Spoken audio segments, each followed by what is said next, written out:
أعوذ بالله من الشيطان الرجيم.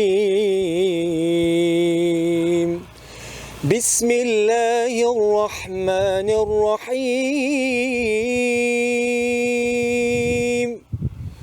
والتين والزيتون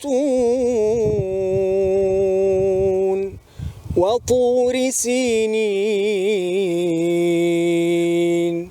وهذا البلد الأمين.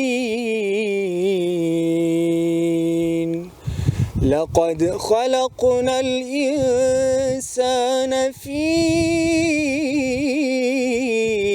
أحسن تقويم ثم رددناه أسفل سافلين إلا الذين آمنوا وعملوا الصالحات فلهم أجر غير ممنون.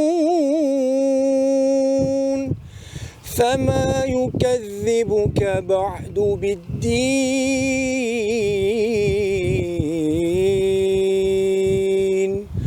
أليس الله بأحكم الحاكمين؟ صدق الله العظيم.